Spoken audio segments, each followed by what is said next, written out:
Oh ya udah, kalau kamu berani, nanti pas tanggal aku ulang tahun, kamu datang ke Malaysia sini. Jadi ini sesi romantis. Kamu mau foto sama saya? Enggak. Langsung tembak langsung. Kalau ini jawabannya pasti ngarang. Oke.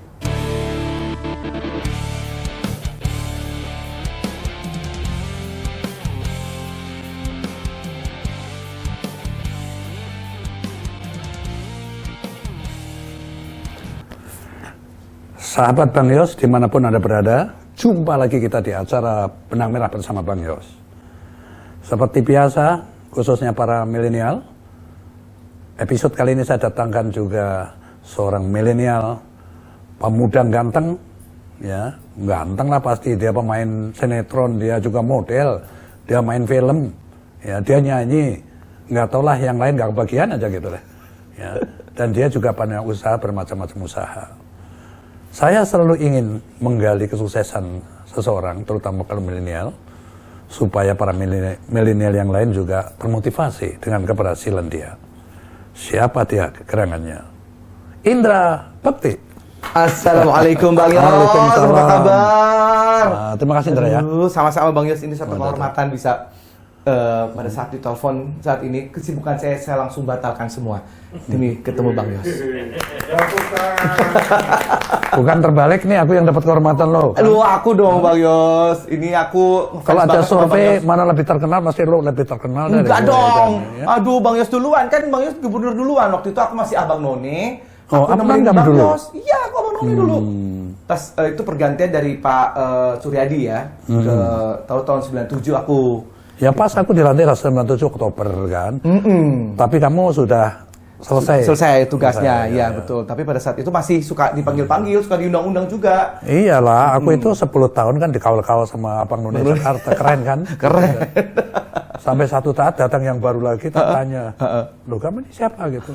Terus rupanya pergantian yang baru. Iya, tiap tahun kan soalnya Gitu. kita Bang Yos.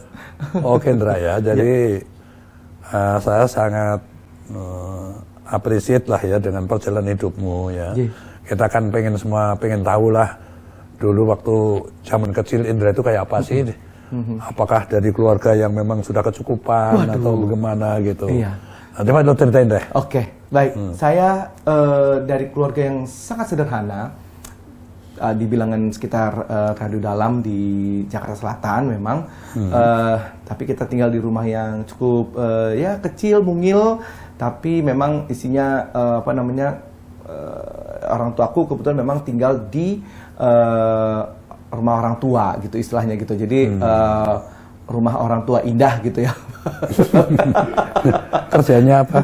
Jadi orang tuaku itu ya serabutan lah, waktu itu masih muda gitu, 17-19 tahun udah menikah gitu. Terus akhirnya pada saat itu waktu masih muda, jadi akhirnya tinggal masih sama orang tua gitu. Jadi bapaknya papa ya gitu. Terus jadi di situ tinggal ada yang kakung, yang putri. Jadi kita tinggal dengan budaya Jawa. Kebetulan papaku orang Jawa, mamaku orang Padang gitu. Gitu. Jadi Jepang, Jawa Padang gitu.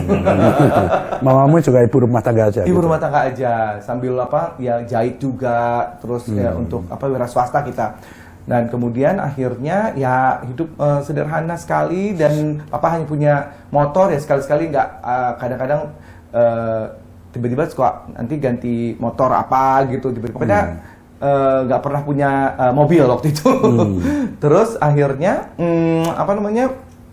ya saya waktu masih kecil itu berapa saudara sih? Saya bertiga, untuk dari ibu sama bapak kami kandung itu bertiga, laki-laki semua, saya nomor 2 gitu. Nah terus waktu kecil emang kita tuh punya TV, waktu kecil itu TV-nya tapi masih hitam putih. Tetangga semuanya udah berwarna gitu kan. Black and white. Video ya, kami masih black and white gitu. Berapa inch itu? Ih, masih kecil banget. Yang sharp itu loh Pak, yang yang kayak 12 inch lah gitu. Iya 12 inch, enggak 12 inch juga ya mungkin ya segitu ya kali ya. Jadi ya 15 kali ya, 20 lah ya, 20 mungkin. Yang di grek gitu dibukanya ya, sharp zaman dulu itu ya. Kayak kotak itu kan ya, zaman dulu itu. Terus kita, tapi rasanya itu suatu kebahagiaan tersendiri bisa nonton itu, bisa akhirnya aku dari nonton akhirnya punya cita-cita pengen jadi artis gara-gara suka nonton. Jadi kadang-kadang aku suka di kaca tuh suka senyum-senyum sendiri, suka berakting-akting sendiri bagaikan seorang presenter. Itu gitu. kira-kira lagi sekolah tingkat apa itu? SD. SD sudah kayak gitu. Ya, udah kayak memang gitu. sudah cita-cita lah ya. Gitu. Betul. Jadi waktu masih kecil itu, kamu cita-cita mau jadi apa? Jadi artis gitu. Jadi waktu kecil udah pengen gitu ya, udah punya cita-cita yang seperti itu karena jadi kalau misalnya kadang-kadang tuh kita suka main sama teman-teman gitu, tetangga gitu. Seolah-olah kalau dulu kan ada zaman Safari ya, Aneka Ria Safari ya, zaman dulu di TVRI itu SAFARI Safari. Nah, itu kan ada Edi Sud gitu kan, ada penyanyi-penyanyinya. Nah, aku seolah-olah tuh jadi Edi Sudnya, jadi presenternya, di MC-nya gitu. Nanti teman-teman pada nyanyi gitu kan, seolah-olah kita putar pakai kaset gitu. Terus diputerin, mereka seolah-olah nyanyi, aku jadi kayak seolah-olah tuh kita ada di acara Safari itu gitu. Jadi kita ini safari pura-pura. ya gitu, Safari gitu. pura-pura Pak. Terus nanti kan kalau di TV itu kan kadang-kadang suka ada asap-asap ya, dan smoke gitu kan ya, smoke gun apa gitu ya. Ini kita asap itu kita bakar dari sampah. Sampah kita kumpulin terus jadi asap. Nah, orang bukannya jadi apa, jadi batuk sama nangis kan. Iya. Kena asap kayak gitu kan. Pedas matanya. Pedas matanya Bang Yos. Tapi ya udah, kita seneng saat itu ya, bahagia banget ya bisa. Ya, aku ngerasa walaupun di rumah yang sekecil itu, tapi kebahagiaan yang luar biasa ya sama ayah aku, ayang Putri, terus ada adik-adiknya papa juga gitu. Papa nomor 1 kan, anak nomor 1 papa tuh 4 bersaudara. Banyak sekali isinya, rumahnya segede apa itu? Lah itu dia, ya paling segini, saat nenek gini Pak, tapi seru banget gitu, maksudnya. Iya dong. Bisa bersama-sama dengan keluarga besar, tapi di situ semua gitu, ada om aku gitu ya, tante aku juga di situ gitu. Jadi kita bertiga tapi kayak hangat gitu ya, dan indah banget tuh pada saat itu. Terus akhirnya saya SMP lah gitu. SMP saya ikut kegiatan-kegiatan kesenian gitu, kayak paduan suara, ikut teater gitu. Jadi menyalurkan bakat gitu, dan memang mama ngeliat aku sudah, wah ini anak berbakat nih. Jadi ya untungnya mama tuh tidak yang kamu tuh harus jadi ini, jadi itu gitu, enggak. Jadi ya memang alhamdulillah diberikan kesempatan gitu. Jadi pertama kali itu juara 1 baca puisi, dapat voucher belanja di Pasar Raya. Di Pasar Raya itu dapat voucher belanja. Berapa itu nilainya? Nilainya tuh waktu itu 500.000 apa? Itu udah gede banget kan pada saat itu. Iya. Aku bisa belanjain nenek aku, eyang putriku, terus mama tuh aku kasih semua itu voucher belanjanya gitu. Itu suatu kebanggaan tersendiri ya, juara pertama kali juara. Tapi bukan ini ya. Karir pertamamu itu awalnya bukan mengisi suara apa ya? Oh iya betul. Waduh, hebat banget nih Bang Yos, sampai tahu. Betul Bang Yos. Jadi memang pada saat karena aku ikut teater itu, SMP kelas 3, teman teater aku kebetulan ngasih tahu aku nih untuk ikutan isi suara yuk gitu. Isi suara kartun Candy namanya gitu di RCTI gitu. Itu kerjaan kayak gitu sulit nggak sih itu supaya bisa klop antara yang kamu ngomongin dengan? Iya, sulit, susah gampang ya gitu. Padahal masih SMP loh kan? Masih SMP padahal, tapi diberikan kepercayaan pada saat itu kita dites ya. Terus aku coba isi suaranya gitu, karena memang aku dulu dari kecil suka isi suara sendiri di kaset gitu tuh, pakai rekam gitu, karena dulu kan dengerin sandiwara radio ya, Saus Sepuh, Tutur Tinular, terus Mak Lampir itu kan ya. Jadi suka bikin suara sendiri gitu Bang Yos. Akhirnya pada saat diberikan kesempatan itu kok kayak mimpi yang terwujud ya gitu. Walaupun masih di balik layar waktu padahal yang ngisi suara aja. Iya, itu udah bangganya minta ampun, satu sekolah tahu gitu. Wah, ini Bekti nih, jadi pengisi suaranya Kenny. Jadi dikenal di situ pengisi suara gitu. Karena terakhirnya tuh kredit title-nya itu ada kan. Aku jadi Archie namanya karakternya. Archie, Bekti Indratomo, nama aku asliku Bekti Indratomo. Bekti Indratomo sebagai Archie gitu. Jadi orang tahu aku Bekti itu pengisi suara gitu. Terus honormu berapa dong waktu itu? Waktu itu pertama kali karir loh, ini berapa honor? Lah ya, 50.000. 50.000 per karakter, iya. Tapi tahun itu Tapi sudah oke banget lah ya. Bangga banget asli. Lumayan, alhamdulillah. Kecil-kecil udah bisa cari duit. Betul. Membantu ya perekonomian keluarga juga sih gitu. Dan itu memotivasi kamu juga ya, jadinya untuk lebih betul meningkat dari situ, lagi karirmu. betul sekali. Jadi akhirnya aku jadi terketemu sama teman-teman entertainment kan di sana, ada Elma Teana, ketemu sama Ibu Wati Sregar. Terus ada teman-teman yang memang suka ada di modeling gitu kan, ngajakin gitu. Ayo Bekti, kita ikut modeling catwalk gitu, jalan ikut lomba-lomba gitu kan. Akhirnya ikut lomba-lomba, alhamdulillah menang gitu. Dan sampai akhirnya aku menang terus, nggak boleh ikutan lagi. Karena menang terus. Gila juga ya. Sering menang gitu kan. Jadi emang kan udah dulu bosan kali pemenangnya itu aja gitu. Karena di sini kan deket-deket di Blok M sini kan di Matahari, Mall Matahari, di Pasaraya gitu-gitu kan, di Blok M Plaza gitu. Aku ya udah sekitar situ aja lomba-lombanya kan. Nah, ini orang udah sering menang. Udah ya nggak boleh ikut lagi katanya gitu. Nah, udah akhirnya kan ada majalah ya.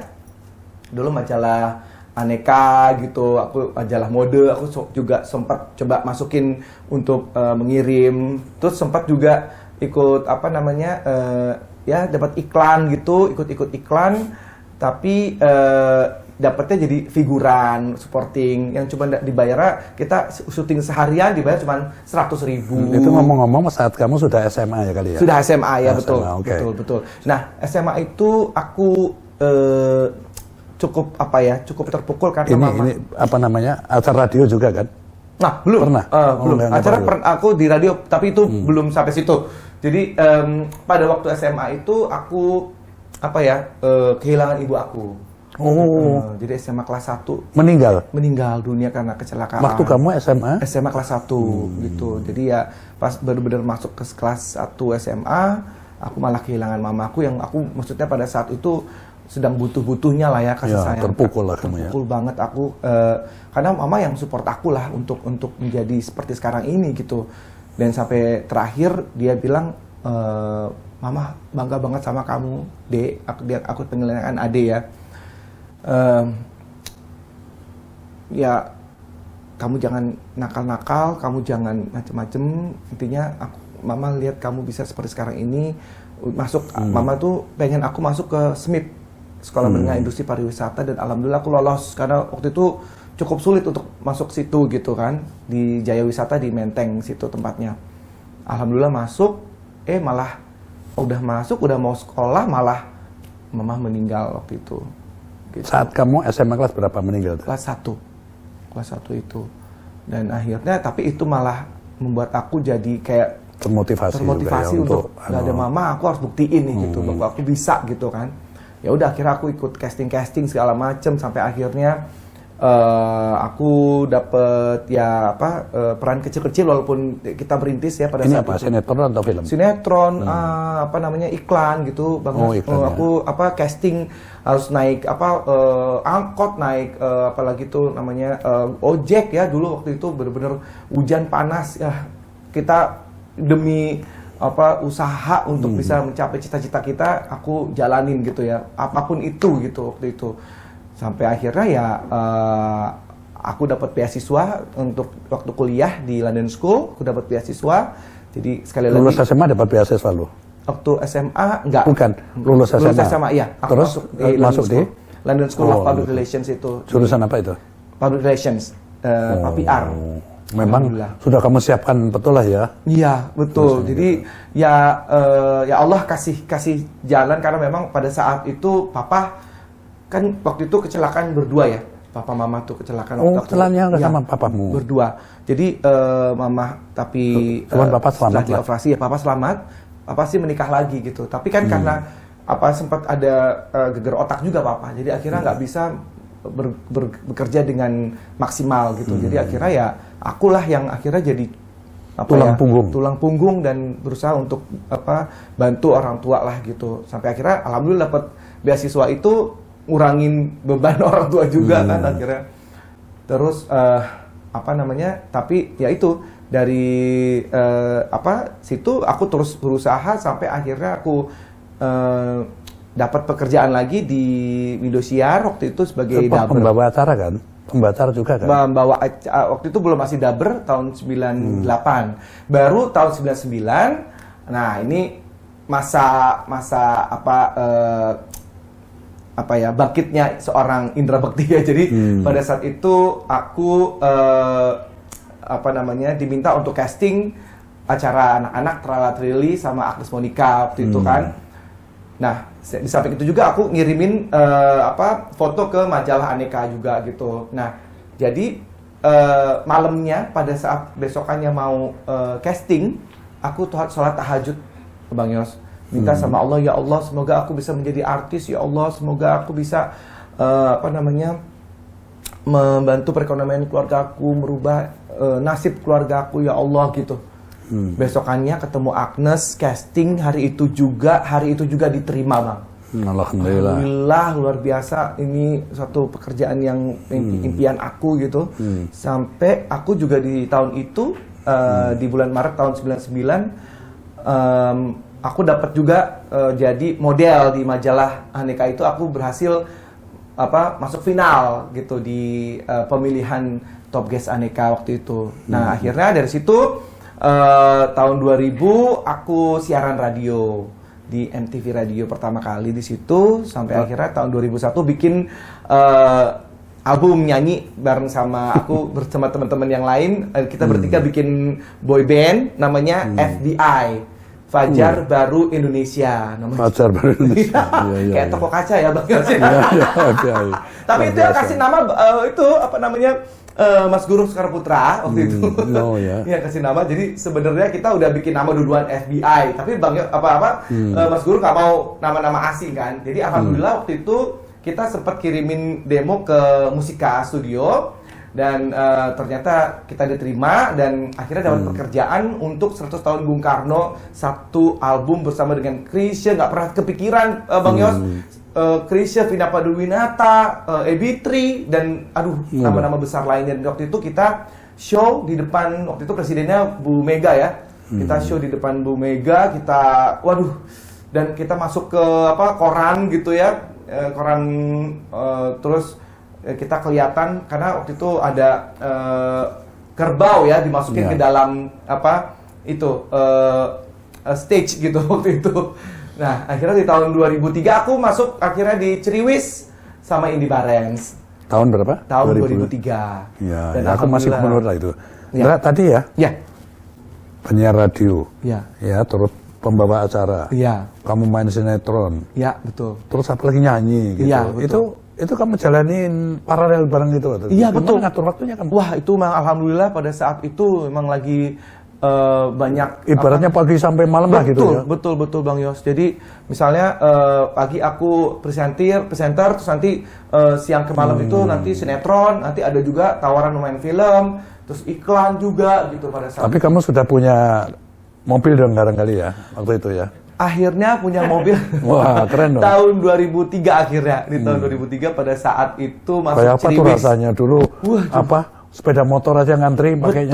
Betul punya mobil Bang. sendiri ya. Kemana-mana aku kalau dulu casting tuh pasti naik taksi kan, naik taksi. Terus rumahmu juga masih bersama itu atau kamu nyewa rumah sendiri atau apa gitu? Waktu itu masih di situ, masih di rumah yang lama itu. Akhirnya, tapi aku setelah menjadi artis itu, aku benerin rumahnya, aku tingkatin gitu. Jadi alhamdulillah jadi agak lumayan besar waktu itu, tapi ya nggak besar-besar amat sih Bang Yos.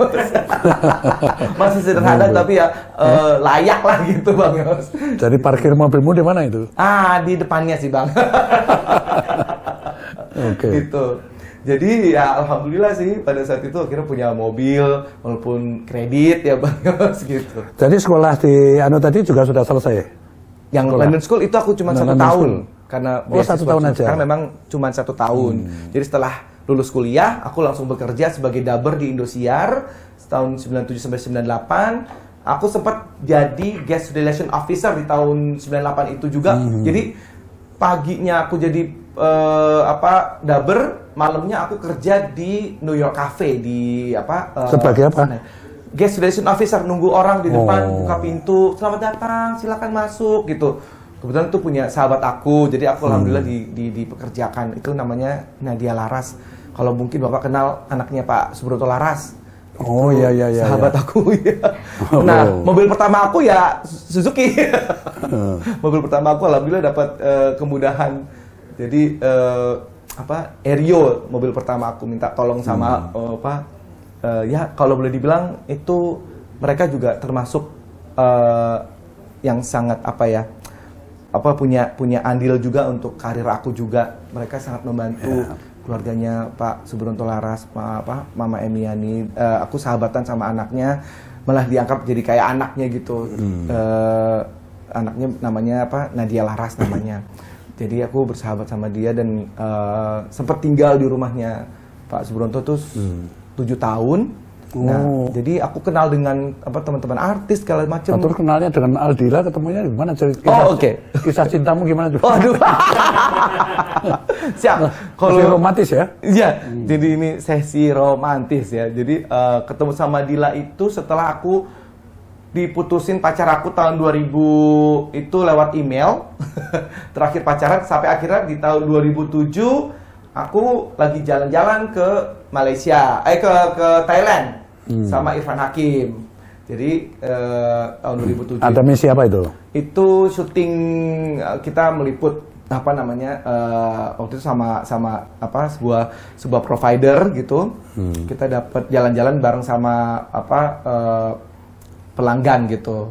Sampai akhirnya kita datang ke Thailand, terus abis itu pulang itu kalau kita naik AirAsia itu kan kita pasti transit ya Pak ya, transit di Malaysia. Nah pada saat transit itu aku sama Irfan lagi ngobrol gitu. Irfan kan udah nikah duluan tuh tahun 2007 gitu. Nah kebetulan Irfan juga sahabat aku, kita bareng-bareng berjuang waktu itu waktu masih kita jadi model dulu gitu, ikut casting sana sini juga.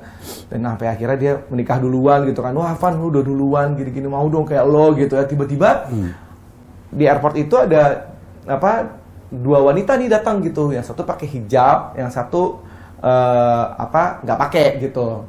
Nah dia deketin kita, terus Dila ini ngomong ke kita gitu, permisi ini ada teman saya mau foto gitu. Aku lihat dari jauh tuh kayak ya Allah dia cantik amat ini orang gitu ya, bening banget, bule gitu kan, ujungnya mancung gitu, pas hijab. Emang aku pengen punya cita-cita, pengen punya istri yang bule gitu ya, rada-rada Indo gitu sama berhijab gitu. Oh ya ini Allah mungkin kasih ya gitu. Terus kayak Allah kasih ini jodoh kamu gitu Bang Yos, kayak ada yang ngomong gitu. Terus akhirnya aku liatin dia aja gitu. Terus aku foto sama temennya kan.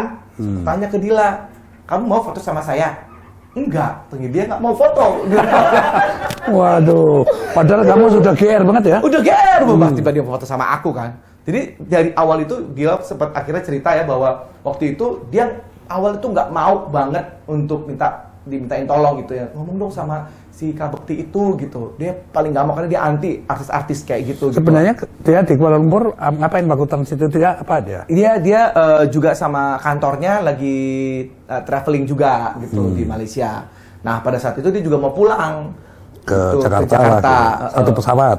Enggak sih, pesawatnya beda gitu. Nah akhirnya jadi pada saat akhirnya aku paksa, yuk foto bareng, tetap foto bareng kan. Kita foto bareng akhirnya sama-sama dan mereka pamit ya, balik ke teman-temannya, ke kelompoknya. Irfan yang ngomong, Bang Yos, Bekti, lu mau kata gitu. Ya mau lah, cantik banget tuh, gue bilang gitu. Ya, gue mintain ya kata gitu. Jadi aku Irfan Hakim tuh aku berhutang budi sama dia nih. Kalau enggak ya akan jadi. Macomblangnya dia ya? Iya, macomblangnya dia. Jadi dia yang akhirnya lari ke kelompoknya Dila, terus minta namanya siapa, terus nomor teleponnya. Udah, akhirnya dia dapat kertas. Nih Bekti, gue udah dapat nih. Lalu hubungin ya gitu. Akhirnya pas di Jakarta, aku telepon Bang. Mulai perburuan dimulai ya? Perburuan dari mulai. Terus akhirnya responnya baik juga ya? Responnya baik. Tapi ternyata dia udah punya pacar waktu itu. Lagi punya pacar pada saat itu. Wah, aku langsung yang ya nggak terlalu agresif lagi kan. Aku menghargai ya dia. Tapi dia suka telepon, dia masih suka minta curhat-curhat gitu tentang pacarnya lah gitu kan. So, aku hanya jadi kakak-kakaknya aja gitu. Terus akhirnya kita sempat hilang kontak. di tahun 2009 di 2008 tuh sempat vakum gitu kita berdua ya. 2009 dia telepon. Ini kok kayak Ucup dicinta ulang tiba gitu ya. Dia telepon, dia lagi di Malaysia ternyata kuliah di sana. Yang ingetin apa kabar itu ya Bekti katanya gitu. Oh iya, terus adik yang ingetin itu adiknya. Akhirnya dia telepon aku, terus dia bilang udah putus sama pacarnya. Putus. Aku langsung masuk Bang Yos. Langsung. Mulai kamu tahu gencar ya. Gencar, aku mulai gencar tuh di situ. Kamu tahu kan kalau aku sebenarnya suka sama kamu, aku bilang gitu. Iya sih, dia bilang gitu kan. Aku udah nggak mau cari pacar lagi sih, carinya istri sekarang, aku bilang gitu. Oh ya udah, kalau kamu berani nanti pas tanggal aku ulang tahun kamu datang ke Malaysia sini, kamu ngomong sama orang tua aku gitu. Oke, datang aku Bang Yos pas ulang tahun dia, terus ketemu sama ibunya. Aku belum nembak dia, belum aku resmi pacaran tuh belum. Jadi langsung ketemu sama ibunya, langsung aku ngomong, ngenalin diri dulu lah. Ngenalin diri betul segala macam. Terus aku langsung ngomong aku mau izin menikahi Putri. Langsung tembak langsung. Wih. Kita mau cari istri, memperistri lah gitu, langsung tembak langsung. Oh oke, boleh kata ibunya. Tapi masih 2 tahun lagi ya, karena dia masih kuliah katanya. Jadi waktu itu tahun 2009 ketemunya. Dia kuliah apa? Dia kuliah sekretaris gitu. Nah akhirnya intinya sih sebenarnya harusnya 2011 kan. Nah tapi ternyata entah gimana Dila mempercepat kuliahnya gitu, dan akhirnya Dila pengennya ya udah nggak usah lama-lama lah. Jadi akhirnya kita memutuskan untuk tahun 2010 akhirnya kita menikah. Saat kamu umur berapa itu? Umur 32 waktu itu. Aldilanya? Dila umur 23. Cukup jauh ya? Cukup jauh ya, 9 tahun, hampir 10 tahun ya. gitu. Sama juga sama aku kamu. Oh gitu ya Pak? Iya. Oh. Aku bedanya malah 10 tahun. Oh bedanya 10 tahun sama Ibu? Iya. Wah. Terus ini Aldila pacarmu nomor berapa itu? Udah kesian. Kalau ini jawabannya pasti ngarang. Gitu. Kenapa? Ya, jawabanmu pasti akan ngarang kan. Wah, ya yang pertama itu yang terakhir. Biar dipuja-puji sama Aldila gitu kan. Ya, jadi ya udah pacar kesekian. Cuman kalau untuk Dila, pacarnya itu udah 7 tahun. Pacar Dila. Jadi aku ucapin terima kasih untuk pacar Dila udah jagain jodoh aku ya. Iya. Putus langsung jadian sama aku gitu. Dan saat kamu sudah mapan lah ya, udah punya mobil. Betul. Nah, terus nikah itu kamu pindah rumah apa masih dapat? Pindah rumah. Aku pindah rumah, so aku beliin rumah buat Dila. Waktu itu di mana kamu pertama? Di Rempoa. Akhirnya setelah sekian lama aku akhirnya punya rumah sendiri. Memang pas mau nikah itu baru beli rumah gitu Bang Yos. Walaupun kredit ya Bang Yos tetap ya. Yang penting rumah sendiri lah. Betul sekali. Jadi di daerah Rempoa waktu itu. Akhirnya dapat daerah situ, terus aku juga bikin, waktu itu masih di Ciriwis kan, Ciriwis masih ada, jadi aku bikin surprise buat Dila ceritanya. Apa surprise-nya? Surprise-nya rumah itu, kan aku, yuk ikut aku yuk, kita syuting bareng gitu, matanya ditutup, nah ini nanti bakal jadi rumah. Tara, buka matanya, ini rumah masa depan kita gitu Bang. Aldila sendiri kerja apa dia? Saat nikah dengan kamu kerja nggak? Dia sempat jadi sekretaris, sempat hanya itu sih pekerjaannya. Akhirnya nikah sama saya udah. Ya cukup lah ya kamu untuk hidup pada saat itu kan. Betul Bang Yos. Alhamdulillah. Nah terus kamu kan sudah sukses di mana-mana ya, dari mulai penyiar, dari iklan, dari model, dari penyanyi, main film, main sinetron ini ya. Terus masih ada usaha juga saya lihat. Alhamdulillah. Kan? Saat ini akhirnya ada busana dengan Aldila kan? Ya betul. Terus apa lagi? Kue sekarang juga kamu jual? Kue sempat kue, tapi akhirnya karena itu kerja sama Irwan Syah waktu itu, tapi kita nggak melanjutkan. Akhirnya kita kue nggak jadi, nggak lanjut, tidak berlanjut. Tapi yang sekarang aku ada kuliner itu ada makanan Indra Bekti Meal, itu ada kayak nasi instan gitu Bang Yos, dipakein rendang paru. Jadi itu bisa dibawa kemana-mana. Kalau misalnya kita lagi keluar negeri ke apa itu sangat lama. Jadi tinggal pakein air panas, terus nasinya nanti jadi. Aduh jadi lapar nih Bang Yos. Namanya apa namanya? Namanya Indra Bekti Meal, rendang paru. rendang paru, nasi rendang paru, nasi liwet rendang paru. Itu. Jadi bisa dikasih air panas aja, langsung dikasih rendang parunya, campur-campur, sedep. Itu udah enak banget. Luar biasa. Gitu. Terus kemudian ada beras sekarang juga, beras Inbek, beras Indramayu berkualitas. Indramayu? Iya, beras Indramayu. Indramayu memang terkenal itu. Ya, betul. Jadi kebetulan aku punya partner bisnis dari Indramayu, karena kita kenal waktu itu di Di Jakartanya di mana tokonya? Di Indramayu, di Jakarta ada, tapi kita belum toko, tapi agen, Bang Yos. Kita buka untuk keagenan, kalau misalnya memang mau jadi agen, monggo, silakan ya. Kalau mau silakan. Beras.inbek ya. Beras apa lagi tadi? Habis itu sekolah.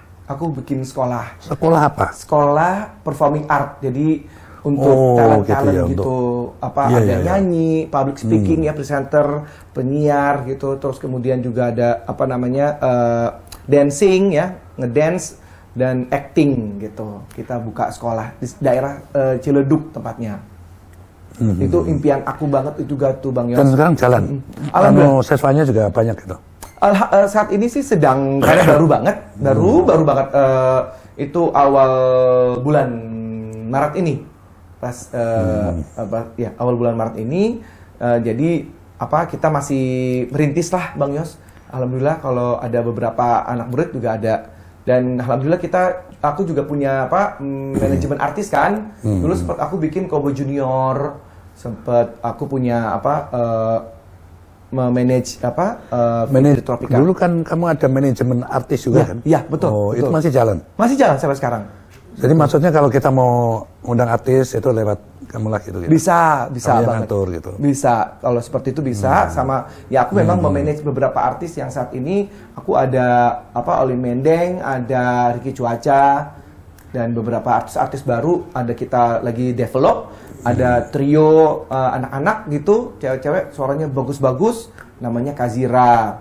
Terus juga di sekolahan aku itu aku punya murid-murid, ada dancer, ada boy band juga namanya Calixto, dan juga namanya satu girl band Lady Boss namanya. Gitu. Sepertinya ya Andra ya, perjalanan itu kan kayak lancar gitu ya, tapi pasti adalah ya. Betul. Masa-masa kamu ngalami masa yang amat sulit gitu ya. Betul. Mungkin juga kemarin ya kamu usahanya banyak, terus ada pandemi.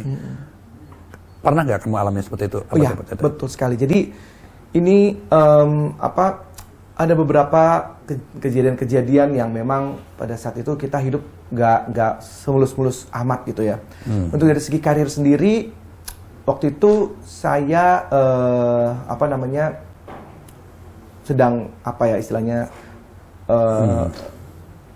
setelah dari acara Ceriwis, terus sempat ada kevakuman gitu. Sempat pekerjaannya waktu itu sempat belum ada pekerjaan lagi, dan sedang butuh sebuah manajemen atau manajer yang memang paling tidak mensupport. Tapi ternyata pada saat itu aku kehilangan seorang manajer yang aku percayalah pada saat itu, sehingga akhirnya dia pergi meninggalkan aku gitu, dan akhirnya kita juga aku di situ lagi kacau banget gitu, betul. Aku butuh sosok dia untuk bisa paling tidak ya dia sebagai business manager untuk bisa ya berjualan lah istilahnya gitu ya tentang aku gitu, tapi malah dia hengkang gitu. Tapi ya udah di situ kita aku sama sahabat aku untuk kita masih bisa survive. Akhirnya alhamdulillah ada pekerjaan baru lagi, kita akhirnya bikin yang Cowboy Junior itu. Alhamdulillah Cowboy Junior luar biasa, tapi ternyata akhirnya ada suatu kejadian lagi yang membuat saya akhirnya ada di cukup sedih juga ya. Maksudnya aku belum pernah mau punya masalah dengan sebuah TV gitu ya. Tapi ini kejadiannya istilahnya bukan gara-gara saya, tapi gara-gara sebuah kerjasama antara produser dari kami dengan manajemen dari sebuah TV gitu, yang ternyata mereka bermasalah, akhirnya efek ke terbawa lah ya, apalagi kamu public figure kan. Betul. Jadi boleh aja kesempatan klarifikasi, kalau kamu mau ngomong silakan. Iya, jadi bahwa memang kejadian itu bukan dari saya pribadi yang ya dari dirimu sendiri itu bukan. nggak ada niat lah kayak gitu. Betul sekali. Ngapain cari masalah kita? Betul. Sama dengan aku. Betul. Gitu kan. Betul, Bang. Selalu saya tapi ya namanya orang kan kita nggak tahu kan. Iya. Ngomongnya manis-manis bener-bener ternyata nggak bener. Iya gitu betul kan. Bang. Jadi aku pernah juga diajak di perusahaan orang gitu ya. Akhirnya udah aku keluar aja lah. begitu ya, ya Bang ya. Ya itu jadi Bang. Jadi padahal ini partner aku lah istilahnya yang ternyata bermasalah nih dengan stasiun TV tersebut yang akhirnya ngebuat saya terbawa dan saya ada apa ya, sedih banget ya maksudnya. Ya shock lah kan namanya Shock kita juga banget ya. dikenal Betul. masyarakat Betul, kan. betul Bang ya. Maksudnya saya bekerja di TV gitu kan, itu ladang saya gitu. Tapi akhirnya saya harus tidak bisa bekerja di situ karena ada masalah yang bukan saya yang buat sebenarnya gitu. Itu saya sedih banget. Tapi Sekarang sudah clear belum sih? belum, masih belum. Ya Jadi kita insya Allah lah. Kalau memang niat kita ini nggak ada yang niat buruk gitu ya insya Allah selesai lah. di situ saya. Tapi itulah hidup lah, kamu jangan usah kaget ya gitu. Banyak aku pernah ngalami juga yang kayak gitu. Oke, Indra, kamu punya hobi apa? Yang lain dari kerjaan-kerjaan yang macam-macam tadi, punya hobi apa kamu? Aku sih hobinya apa? Ya berorganisasi sebenarnya gitu. Jadi saat ini saya punya tim Impact Media Network namanya sekarang. Jadi kita bikin sebuah media yang mungkin kita buat YouTube, kita production house kayak gitu, terus event organizer. Jadi saya senang di bidang itu untuk meng-create something gitu. Selain itu juga di dunia entertainment ini. Jadi di belakang layar saya suka memproduseri, saya suka melihat bibit-bibit baru gitu untuk bisa berkembang gitu. Tapi dari sisi ya untuk hobi yang lain paling saya suka nonton film gitu. Terus paling traveling sama keluarga, jalan-jalan itu yang katanya juga kamu tukang ngumpulkan topi, ngumpulkan sepatu. Waduh, kok tahu sih nih Bang Yos? Ya, tahu lah.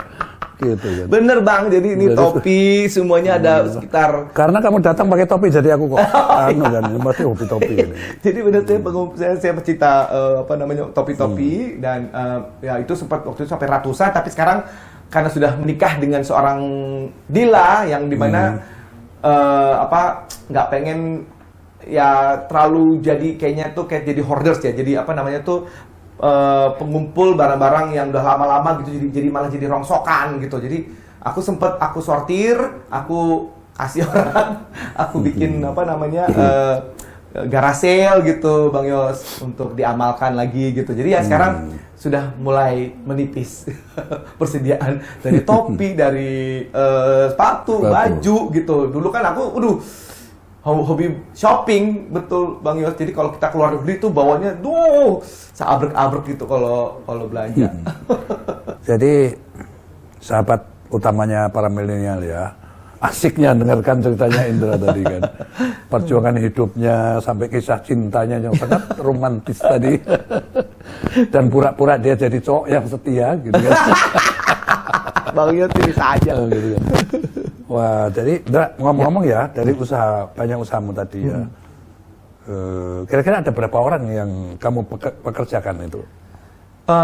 Sekitar mungkin 10 orang gitu mungkin ada, tapi nggak kita, karena aku masih merintis. Kalau dari ada beberapa usaha kan soalnya. Iya. Kayak tadi beras segala macam tadi. Kalau beras itu kan karena kita kerjasama ya dengan partner bisnis, sehingga jadi ya aku hanya sebagai untuk brand ambassador, tapi juga ya itu kepemilikan kita bersama. Iya. Terus teman yang ngatur karyawan segala macamnya dari temen aku itu ya, partner aku itu. Nah kalau yang secara langsung ya aku memang benar-benar aku handle itu sekitar 10 orang dari Impact Media Network itu, Impact Management gitu. Itu satu kebahagiaan tersendiri ya. Iya. 10 orang kerja sama kamu. Kalau rata-ratanya dia punya istri, terus anaknya 2, itu 4 orang. Betul. Kamu ngidupin 40 orang loh perutnya. Betul. Perut 40 orang itu betul, ya. Bang Yos. Ya, teruslah berusaha ya. Iya. Apa yang kamu yakini itu bisa berkembang, Kenapa Amin. tidak? Ya. Kalau ini makin besar usahamu kan tentu makin banyak orang bisa kamu tampung. Betul, Itu kebahagiaan tersendiri. Itu juga sebagai bukti kepada almarhumah ibumu kan. Betul Bang Yos. Menjadi kebanggaan. Oke Indra, ya sangat asik banget ya cerita sama dia, nggak selesai ini jadi. Ya. Terakhir nih, aku pengen kamu ada apa ya kayak sebuah pesan lah gitu dengan sahabat Bang Yos, utamanya adalah kaum milenial gitu ya. Bahwa untuk menuju sukses itu harus bagaimana gitu. Baik. Ya, untuk sahabat milenial ini yang menonton acara yang luar biasa ini ya, Benang Merah bersama Bang Yos ini, bahwa kita sebagai manusia memang untuk mencapai sebuah cita-cita itu memang semua itu berawal dari mimpi gitu. Yuk kita sama-sama punya mimpi, apapun itu silakan aja kita mimpi itu kan gratis ya. Jadi silakan untuk kita bermimpi, itu semua berawal dari situ gitu. Dan dari situ insya Allah kalau kita terus gaungkan, terus kita omongin, terus kita impi-impikan terus dalam benak pikiran kita, insya Allah itu akan kayak semacam hukum ketertarikan ya. Jadi ada the law of attraction, di mana di situ sesuatu yang kita inginkan itu nanti diarahkan ya. Apa yang kita inginkan tuh kayak didekatkan dan akhirnya terwujud gitu. Tapi nggak cuma itu aja yang perlu diperlukan adalah kita harus punya keinginan yang kuat, usaha yang luar biasa, doa yang luar biasa juga, dan juga pastinya punya attitude yang baik, hati yang baik dan niat yang baik. Insya Allah itu akan bisa terwujud. Amin. Luar biasa. Jadi para milenial jangan pernah berhenti untuk mencoba sebuah peluang yang kamu anggap itu ada. Betul. Gitu kan. Dengan penuh kepercayaan diri tadi, coba bikin dirimu penasaran, masa nggak bisa. Kalau Indra Bekti bisa, masa gua nggak bisa. Benar. Ya? Betul. Insya Allah kalian pun akan sukses seperti dia. Amin. Terima kasih Indra. Terima kasih Bang Yos. Salam Tadira sama keluargamu ya. Sama-sama Bang Yos. Ayah bundamu juga. Baik Oke? Bang. Terima kasih banyak. Terima kasih.